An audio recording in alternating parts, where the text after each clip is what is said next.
ಎಷ್ಟೇ ಪ್ರಪಂಚ ಎಷ್ಟೇ ಬದಲಾದ್ರು, ಎಷ್ಟೇ ಮುಂದುವರೆದ್ರು ನಮ್ಮಂಥ ರೈತರ ಬದುಕಲ್ಲಿ ಯಾವ ಬದಲಾವಣೆನೂ ಆಗಿಲ್ಲ. ಬೆವರು ಸುರಿಸಿ ಬೆಳೆ ಬೆಳೆದು ಸಾವಿರಾರು ಜನಕ್ಕೆ ಅನ್ನ ಕೊಡೋ ಈ ನಿಂಗಯ್ಯ ಇವತ್ತು ತಗೊಂಡಿರೋ ಸಾಲನ ತೀರ್ಸೋಕ್ಕಾಗದೆ ನೇಣ ಕೊಡೋ ಪರಿಸ್ಥಿತಿ ಬಂದಿದೆ. ಬ್ಯಾಂಕ್ ಹತ್ತಿರ, ಅಧಿಕಾರಿಗಳ ಹತ್ತಿರ ತಿರುಗಿ ಸಾಲ ತಂದು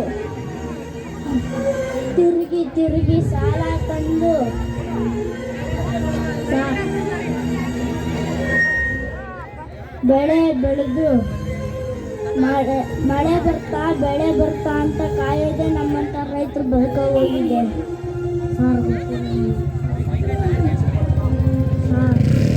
ಜೋರಯ್ಯ, ಕರಿಗೌಡ, ಕೆಂಪರಾಜು, ಈರಣ್ಣ, ಕಾಶಿಮು ಇವರೆಲ್ಲ ಆತರ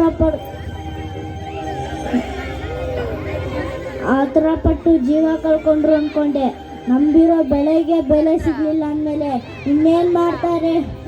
ವ್ಯವಸಾಯಕ್ಕೋಸ್ಕರ ಮಾಡಿರೋ ಸಾಲ ನಮ್ದಿಂದ ಇರಕ್ಕೆ ಬಿಡ್ತಿಲ್ಲ ಅಂದಮೇಲೆ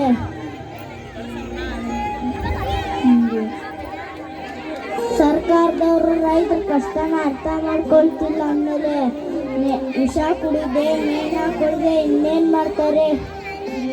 ನಾವು ರೈತರು ದೇಶಕ್ಕೆ ಅನ್ನ ಕೊಡೋದು ಮಾತ್ರ ನಮ್ಗೆ ಗೊತ್ತು. ಹೊಟ್ಟೆ ಉರ್ಕೊಂಡು ಕೇಳ್ತಿದ್ದೀನಿ.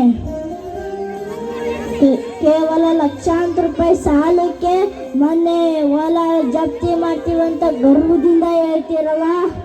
ಸಾವಿರಾರು ಕೋಟಿ ದೋಚ್ಕೊಂಡು ಪರದೇಶಕ್ಕೆ ಓಡಿದ್ರಲ್ಲ, ಅವ್ರಿಗ್ಯಾರಿಗೂ ನಿಮ್ಮ ರೂಲ್ಸ್ ಲೆಕ್ಕಕ್ಕೆ ಬರೋಕ್ಕಿಲ್ಲ ಸ್ವಾಮಿ. ಪೆಟ್ರೋಲ್ ಬೆಲೆ ಜಾಸ್ತಿ ಆದರೆ ಇಡೀ ದೇಶನೇ ಬಂದ್ ಮಾಡ್ತಾರೆ.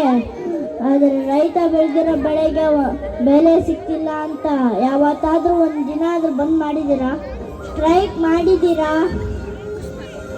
ಒಂದು ಕಂಪನಿ ತಾನು ಮಾಡಿರೋ ತಯಾರಿಸೋ ವಸ್ತುವಿಗೆ ತಾನೇ ಬೆಲೆ ಫಿಕ್ಸ್ ಮಾಡುತ್ತೆ.